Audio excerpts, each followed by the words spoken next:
UPSC civil सेवा परीक्षा की तैयारी बेहद कठिन होती है। यही कारण है कि हर साल यूपीएससी सिविल सेवा परीक्षा यूपीएससी सीएससी के जरिए मात्र कुछ उम्मीदवारों का ही चयन होता है। लेकिन चयनित कुछ ही उम्मीदवार होते हैं जिनकी कहानियां लोगों को प्रेरणा देने का काम करती हैं।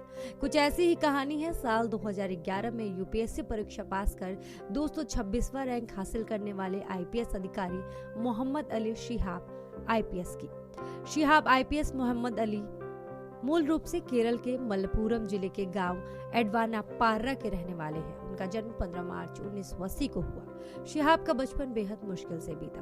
उनकी पढ़ाई लिखाई भी काफी मुश्किलों का सामना करने के बाद पूरी हुई। शिहाब के पिता की मौत 31 मार्च 1991 को हो गई। इस कारण पूरे परिवार की पीठ भरने की जिम्मेदारी शिहाब के मां के कंधों पर आई। शिहाब की मां के ज्यादा न पढ़े लिखे होने के कारण शिहाब बचपन में ही अपने पिता कोरोतली के साथ बांस की टोकरियां और पान के पत्ते बेचा करते थे।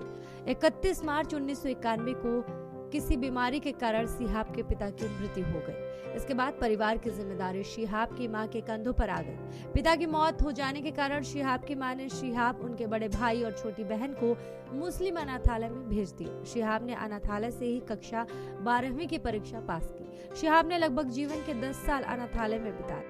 इसके बाद डिस्टेंस मोड में उन्होंने पढ़ाई शुरू की। साथ ही वे सरकारी नौकरी की तैयारी में जुट गए। बता दें कि शिहाब अब तक 24 परीक्षाएं पास कर चुके हैं। वे कई पदों पर काम कर चुके हैं। वे रेलवे टिकट परीक्षक, जेल वार्डन समेत कई पदों पर काम कर चुके हैं। इतना ही नहीं, संघर्ष के दिनों में उन्होंने पान तक बेचा है। शिहाब को अपने तीसरे अटेम्प्ट में यूपीएससी परीक्षा में सफलता मिली।